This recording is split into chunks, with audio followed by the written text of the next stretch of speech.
Et coucou à tous, bienvenue. Installez-vous, nous allons commencer la lecture. Donc la dernière fois, nous nous étions arrêtés au chapitre 7, les deux frères.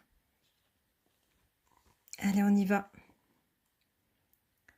Le prophète Adam et sa femme eurent d'abord Kabil, Caïn, et sa sœur jumelle, puis Habil, Abel, et sa sœur jumelle. Habil était un berger, Kabil était fermier.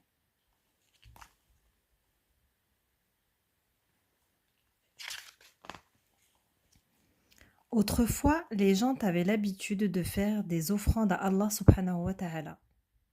Ils prenaient ce qu'ils avaient de mieux et le déposaient dans un endroit spécial. Si Allah subhanahu wa ta'ala était satisfait d'eux, il envoyait du feu qui venait du ciel. Le feu brûlait l'offrande. Habil et Kabil voulurent faire une offrande à Allah subhanahu wa ta'ala pour savoir qui épouserait la plus jolie de leurs sœurs. Habil choisit un gros agneau. Kabil rapporta les pires graines de sa récolte.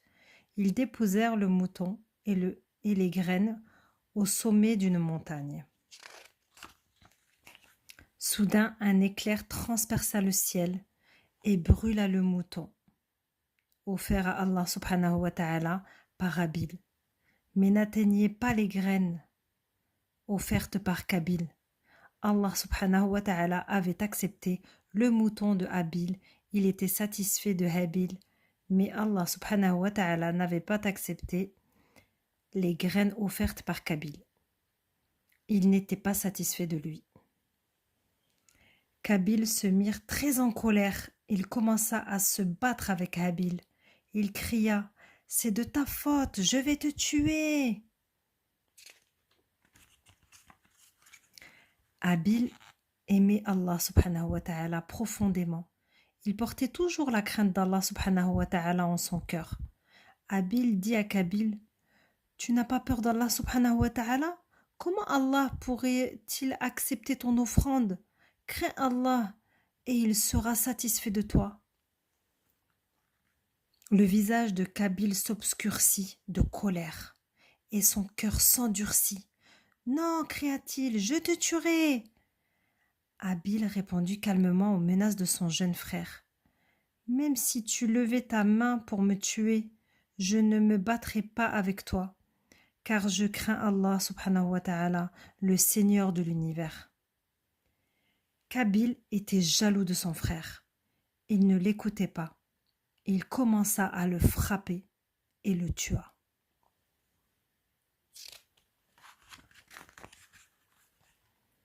Kabil fut pris de honte. Il commença à pleurer. Il invoqua l'aide d'Allah subhanahu wa ta'ala. Allah lui envoya alors un corbeau noir. Ce dernier creusa la terre et montra à Kabil comment enterrer son frère. Allah subhanahu wa ta'ala est satisfait de ceux qui le craignent.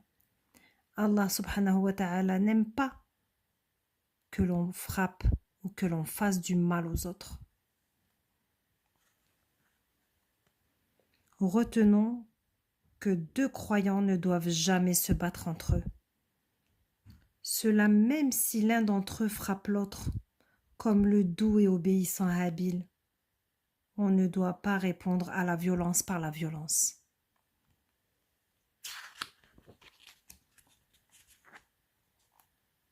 Chapitre 8. L'arche de Noé.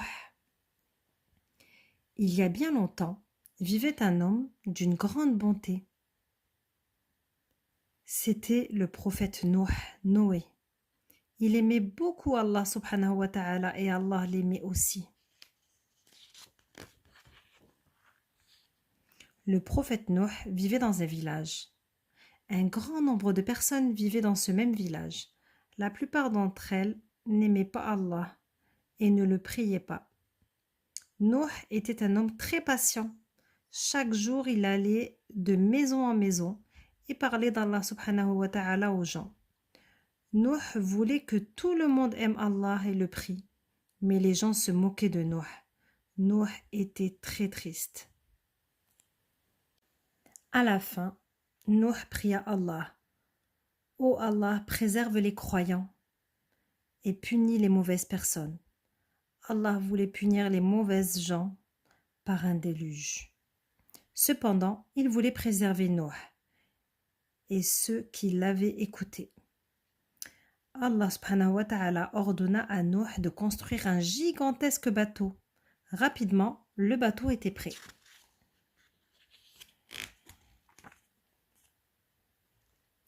Le jour suivant, il commença à pleuvoir. On avait l'impression que la pluie ne s'arrêterait jamais de tomber. Le village fut inondé.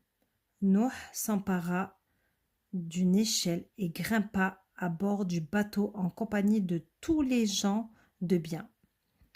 Puis ce fut le tour des animaux. Tous les animaux montaient par couple. Il y avait des chèvres, des moutons, des chevaux, des éléphants et bien d'autres animaux encore. Aussi des couples d'oiseaux étaient perchés sur le pont du bateau.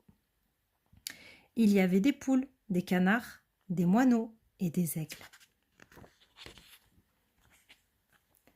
Certaines personnes voulaient pas suivre Nuh. Elles refusaient de monter sur le bateau. Elles disaient « Nous n'avons pas peur de la pluie ». Elles n'eurent pas peur d'Allah subhanahu wa ta'ala. Elles furent emportées par les flots. Il y avait de l'eau partout. Aucune terre n'était visible. Même les plus hautes montagnes étaient recouvertes d'eau. Le bateau avec ses passagers était porté par les vagues. Le bateau penchait d'un côté, puis de l'autre, et tout le monde avait peur. Mais Allah subhanahu wa ta'ala veillait sur eux. Soudain, la pluie s'arrêta de tomber. Les nuages s'éloignèrent et le soleil se mit à briller. Les terres commencèrent à sécher.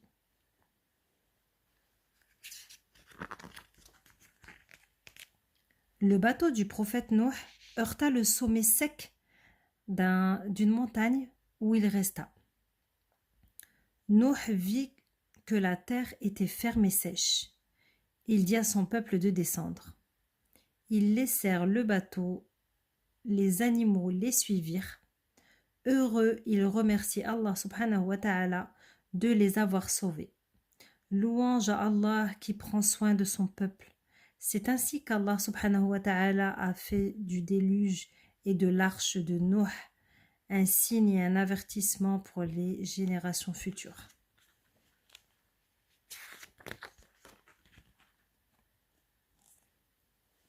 Le prophète Hud et le terrible vent. Ça, c'est le chapitre 9 que nous verrons dans une prochaine vidéo. Allez, à bientôt pour une prochaine lecture.